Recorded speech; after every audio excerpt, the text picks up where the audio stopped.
지난 주일 이스라엘이 블레셋과의 전쟁에서 패하고 하나님의 언약궤를 빼앗겼다는 것을 보았습니다. 블레셋은 자기들의 신이 이스라엘의 신인 여호와를 이겼다고 환호했고, 반면에 전쟁에서 진 이스라엘은 하나님의 영광이 떠나갔다고 이가봇이라고 탄식했지요. 블레셋은 승리의 환호성을 지르면서 하나님의 언약궤를 자기들의 도시인 아스돗으로 가지고 갔습니다. 그리고 하나님의 언약궤를 자기의 신인 다곤의 신전 안에 두었습니다. 그것도 다곤 옆에다가요. 그렇게 하는 것은 자신들이 이겨 상대방의 신을 잡아왔다는 거예요. 이스라엘이 섬기는 신인 여호와를 잡아다가 다곤 앞에 드린다, 제물로 바친다, 그런 의미를 가지고 있는 거죠. 우리가 잘 알듯이 고대 전쟁의 그 양상을 보면 상대방의 어떤 섬기는 신상을 빼앗아오면 그 전쟁은 이긴 것으로 간주가 되었습니다. 그렇게 이긴 나라는 진 나라의 신상을 가져다가 자기 나라의 신전에다가 두면서 마치 전리품처럼 자기 신 앞에 바치는 거죠.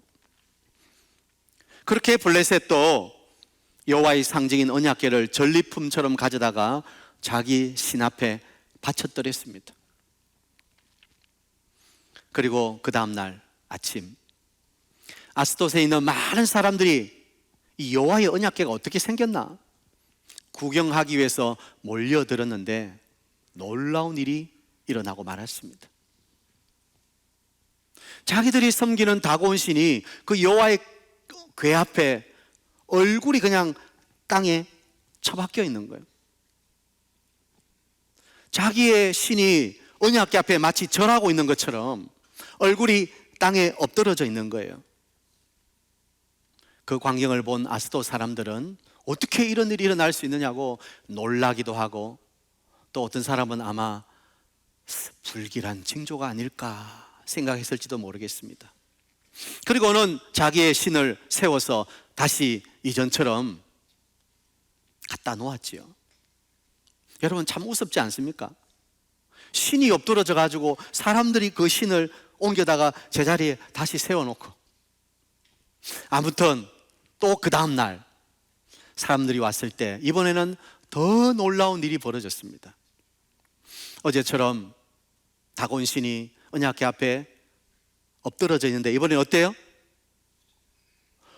머리와 두 손목이 달랑 잘려 나갔습니다. 그리고 몸뚱이만 덩그러니 남아있는 거예요. 그 얼굴과 두 손이 어디 있다고요? 문지방에 나뒹굴고 있다는 거예요. 정말 공포에 사로잡힐 수밖에 없지요. 그래서 다곤 신전에 드나드는 제사장이나 사람들은 혹시라도 이 신을 깨워가지고 신경을 건드리지 않기 위해서 문지방을 밟지 않고 살짝 드나들었다. 오늘 본문이 그거죠. 우리가 읽지는 않았습니다만 그렇다고 문제가 해결된 것이 아닙니다. 이제 아스돗에 독한 종기가 퍼지기 시작합니다. 독한 종기라는 것은 일종의 흑사병과 같은 거예요.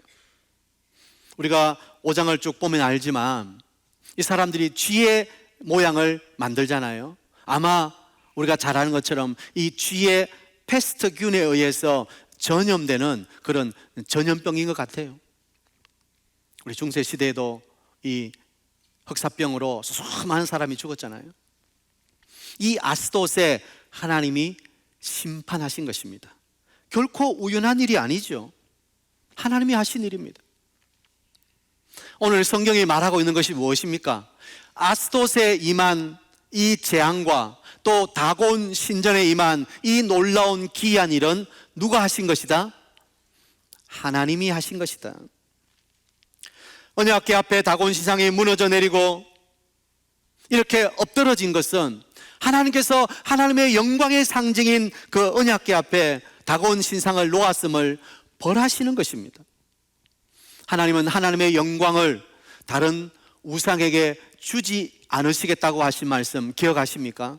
이사야 42장 8절, 나는 여호와니 이는 내 이름이라. 나는 내 영광을 다른 자에게, 내 찬송을 우상에게 주지 아니하리라.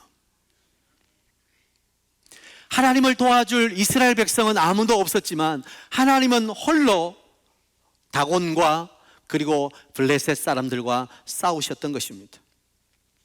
하나님에게 다곤 신상을 쓰러뜨리고 얼굴이 땅에 닿게 하고 머리와 손목을 끊어버리는 일은 너무나도 쉬운 일이죠. 말씀 한마디면 우상은 쓰러질 수밖에 없는 것입니다. 감히 생명도 없는 우상이 살아계신 하나님 앞에 고개를 쳐들고 있을 수가 없는 것이죠.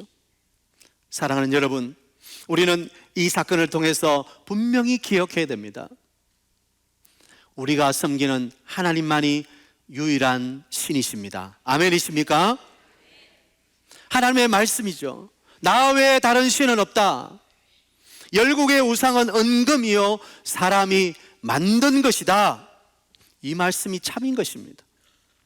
오늘 우리가 예배하고 우리가 믿고 섬기는 하나님만이 이 세상의 유일한 참 하나님이신 것입니다.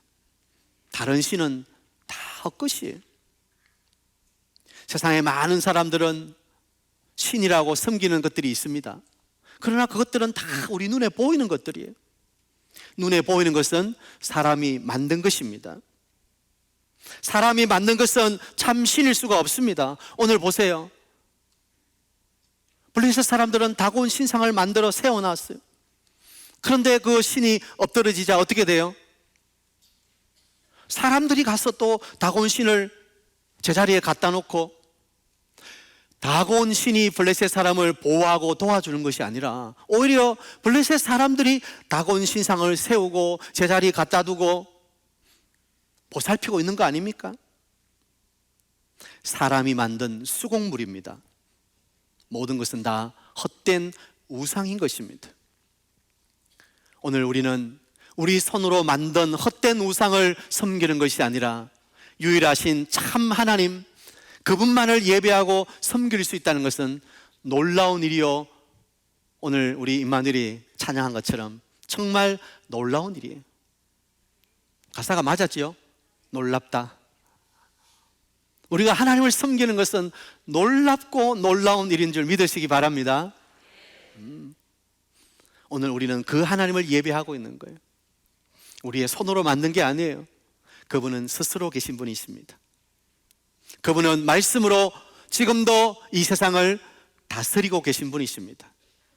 모든 헛것을 발 아래 두시고 그분만이 살아계시고 전능하신 유일한 하나님인 줄 믿습니다. 오늘 본문 말씀을 통해서 우리가 꼭 깨달아야 되는 것은, 받아합시다. 하나님만이 유일한 신이십니다. 아멘이십니까? 우리는 이 사건을 통해서 하나님만이 유일한 신이신 것을 믿고 그 하나님을 예배하는 것이 얼마나 큰 축복이고 특권인지를 기억해야 되는 것입니다. 두 번째, 오늘 본문 사건을 통해서 기억해야 될 것은 하나님은 스스로 영광을 얻으신다는 사실입니다. 자, 받아합니다. 하나님은 스스로 영광을 얻으십니다. 여러분, 하나님이 패했다고, 이스라엘이 패했다고 하나님도 패하신 것입니까? 이스라엘이 언약궤를 빼앗겼다고 하나님도 지신 것입니까? 우리는 종종 오해할 때가 있습니다. 우리가 실수하고 실패하면 하나님의 영광이 가린다는 거예요. 내가 잘 되어야 하나님의 영광도 드러난다는 거예요. 전혀 틀린 말은 아니지만 그것은 우리의 시각입니다. 하나님의 영광은 우리의 어떠함에 따라 영향을 받으시는 것이 아닙니다. 오히려 하나님은 우리의 실수와 실패를 통해 일하고 계시고 그것을 통해 영광을 얻기를 원하십니다. 내 사업이 잘 되고 내가 직장에서 승진해야 하나님이 영광을 받으시고, 내 일이 잘 안 풀리고 힘들어지고 내가 승진해서 누락되면 하나님의 영광을 가리는 게 아닙니다. 우리는 자꾸 오해해요.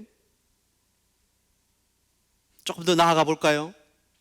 오늘날 교회는 자신들만의 성벽을 쌓고 복음의 길을 내지 못하고 있습니다.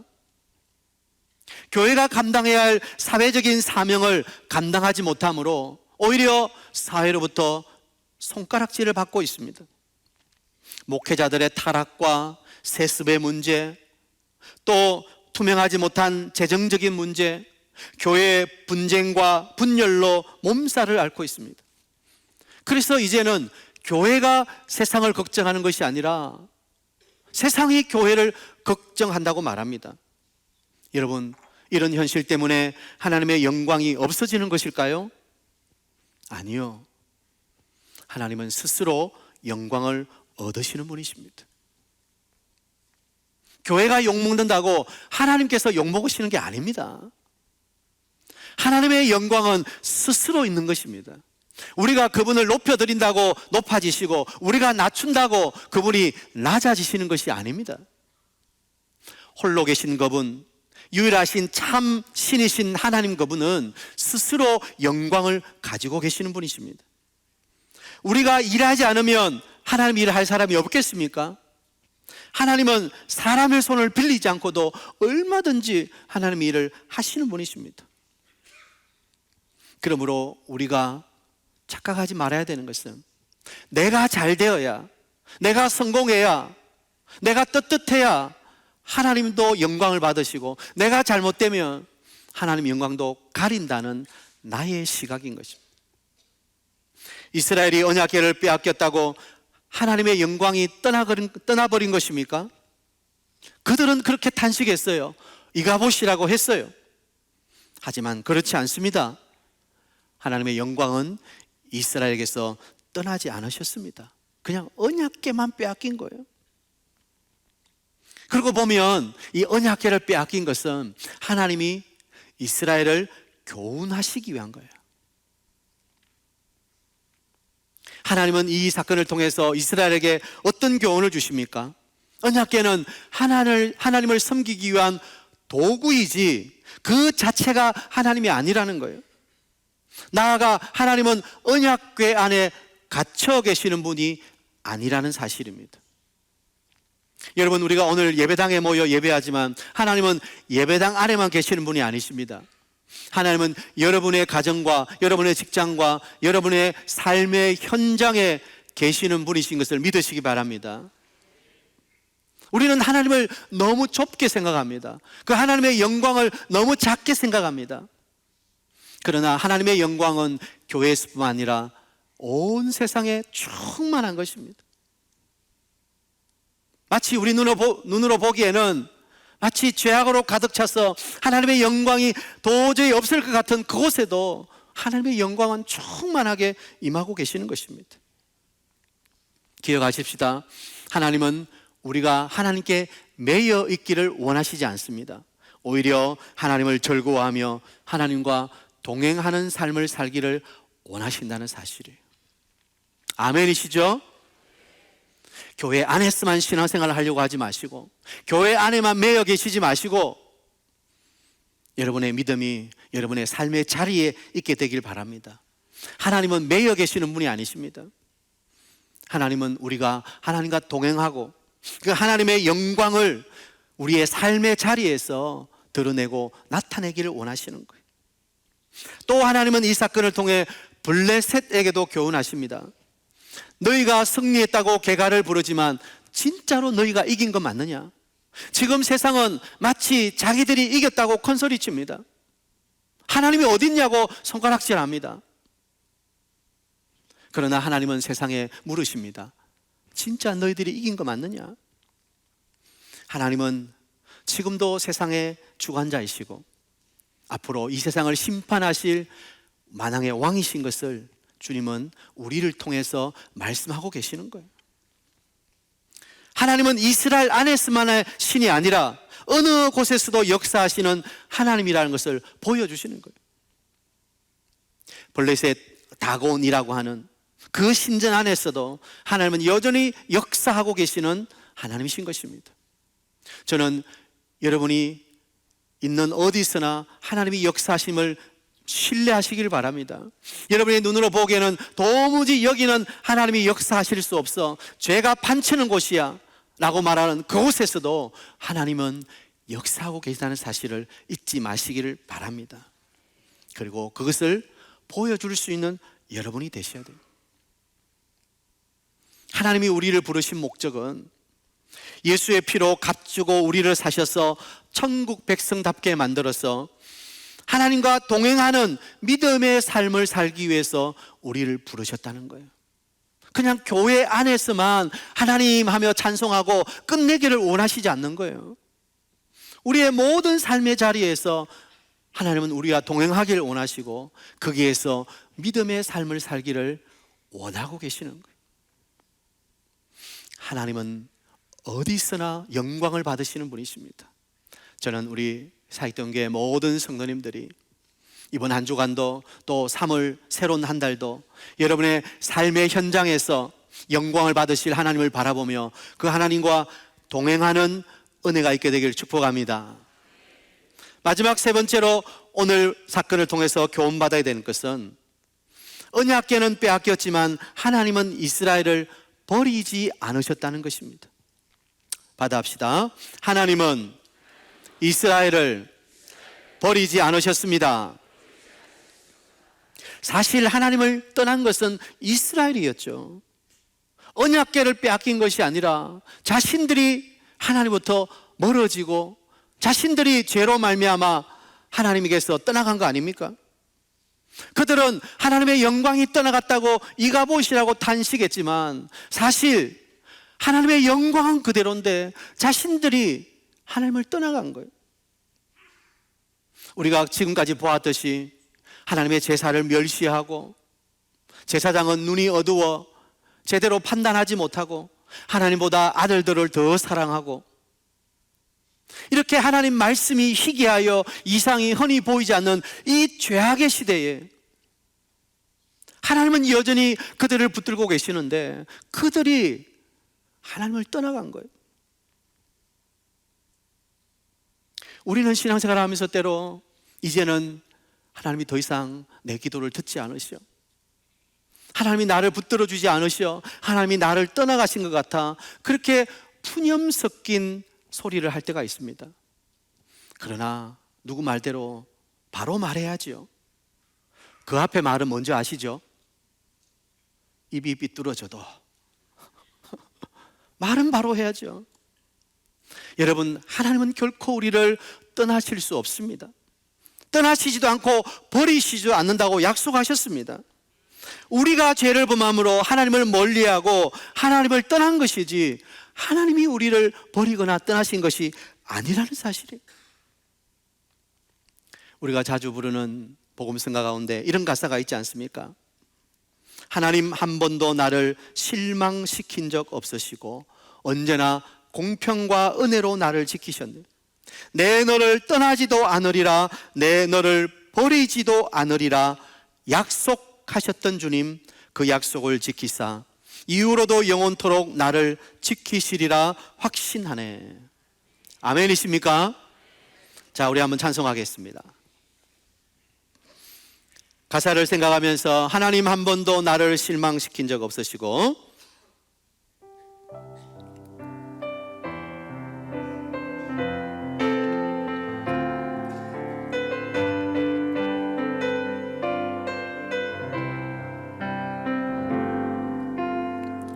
하나님 한 번도 나를 실망시킨 적 없으시고 언제나 공평과 은혜로 나를 지키셨네. 오 신실하신 주, 오 신실하신 주,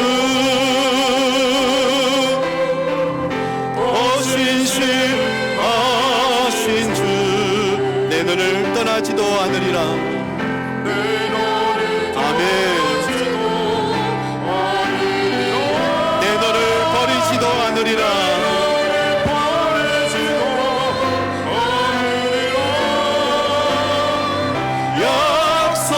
약속하셨던 주님, 그 약속을 지키사 이후로도 영원토록 나를 지키시리라 확신하네. 우리가 불렀던 이 가사처럼 하나님이 떠나신 게 아니에요. 하나님은 떠나지 않으리라, 너를 버리지도 않으리라 약속해 주셨어요. 그 하나님의 약속은 얼마나 확실합니까? 그래서 신실하다고 말하는 거예요. 지난주 말씀에도 보았지만 하나님은 사람이 아니시기 때문에 거짓말을 하실 수가 없는 거예요. 한 번 하신 말씀을 변개하실 수가 없는 거예요. 반드시 지키시는 거예요. 그 하나님은 어떻게 약속을 지키십니까? 그분의 영광의 광채이신 예수 그리스도를 이 땅에 보내주셨습니다. 그리고 죄로 말미암아 영원히 소망 없던 우리, 하나님이 이제 우리에게서 떠났다고 푸념했던 우리들에게 아니다, 나는 너희를 떠나지 않는다, 임마누엘로 우리와 함께 하시겠다고 약속해 주신 거예요. 아들을 낳으니 그 이름을 예수로 하라. 그건 자기 백성을 저희 죄에서 구원할 자라는 거예요. 예수님은 우리를 모든 죄에서 구원하신 분이십니다. 그리고 우리에게 다시 소망의 노래를 부르게 하시는 분이십니다. 그분은 육신을 가지고 이 땅에 오셨기 때문에 영원히 함께 하실 수가 없었어요. 그래서 올라가시면서 우리에게 무엇을 약속하셨습니까? 나는 아버지께로 가지만 또 다른 보혜사를 너에게 주사 영원토록 너희와 함께 있게 하겠다. 그는 진리의 영이라. 진리의 영이신 성령께서 우리 안에 오셔서 떠나지 아니하시고 영원히 우리와 함께 하시는 것을 믿으시기 바랍니다. 그 성령님은 하나님이 보내신 그냥 하나의 영이 아니에요. 성령님은 하나님이십니다. 그 하나님께서 우리 안에 계셔서 우리와 영원토록 함께 하시겠다고 약속하고 계시는 거예요. 그러므로 언약궤는 빼앗겼지만 하나님이 이스라엘을 떠나신 게 아닙니다. 잠시 하나님께서 우리에게 침묵하실 수는 있지만 하나님이 우리를 떠나시거나 버리신 것이 아니라는 것을 우리는 굳게 믿어야 되는 거예요. 그러므로 우리는 그 하나님을 바라보며 그분이 보내신 영광의 광채이신 예수 그리스도를 바라보며 우리 안에 계신 성령님을 의지하고 영원토록 함께 하실 것을 믿고 믿음으로 나가야 되는 거예요. 저는 우리 사이등교회 모든 성도님들이 정말 마음속에 영원히 함께 하시는 살아계신 하나님을 의식하고 그 하나님과 매일매일 동행하는 삶을 살게 되시기를 축복합니다. 주일 한 번으로 끝나는 게 아닙니다. 여러분의 매일의 삶에 하나님은 함께 하시고 여러분 안에 계십니다. 자, 오늘 우리는 본문 말씀을 보면서 언약궤는 하나님의 임재의 상징이지만 하나님이 아니라는 것을 다시 깨닫습니다. 그것을 잘 관리해야 하는 것이지 섬김의 대상은 아니라는 거예요. 언약궤 앞에서 기도하지만 하나님께 기도하는 것임을 보게 되는 것입니다. 언약궤가 중요한 게 아닙니다. 이 예배 자리 자체가 중요한 게 아닙니다. 우리의 마음속에 역사하고 계시는 하나님을 믿고 따르는 것이 중요합니다. 이 예배는 역사하시는 그 하나님을 잊지 말라는 거예요. 하나님이 우리와 함께 하신다는 것을 믿음으로 하나님을 온전히 섬기라는 하나의 의식인 거예요. 주일 예배 한 번 드렸다고 내가 해야 할 일을 다 했다고 생각하지 마세요. 여러분의 매일의 삶에 하나님과 동행하며 그 하나님을 따르며 하나님을 섬기는 것, 그것이 진정 믿음의 사람이 해야 할 일이라는 것을 기억하시기 바랍니다. 말씀을 마무리하겠습니다. 이스라엘은 하나님의 영광이 떠났다고 탄식했습니다. 모든 소망이 사라진 것 같았습니다. 그러나 하나님은 여전히 계셨고, 아니, 새로운 하나님의 일을 위해서 준비하고 계셨습니다. 하나님은 절대 실수하시는 분이 아니십니다. 우리에게 소망이 없다고 말할 그때 하나님은 그분의 영광의 광채이신 예수님을 보내주셨고 성령님을 보내주셔서 우리 안에 영원토록 함께 하도록 하셨습니다. 이제 우리 사이동교회 모든 성도님들은 이제 새로운 한 주간, 또 새롭게 살아야 할 3월달, 하나님의 영광의 광채이신 예수 그리스도를 바라보고 여러분 안에 계신 성령님을 의지하고 한 걸음 한 걸음 믿음으로 전진하는 여러분 되시기를 축복합니다. 그분의 이름은 임마누엘이에요. 하나님이 우리와 함께 계시다. 여러분의 삶의 자리에 어디서나 함께 계시는 그분, 하나님과 동행하는 복된 삶을 사시기를 축복합니다.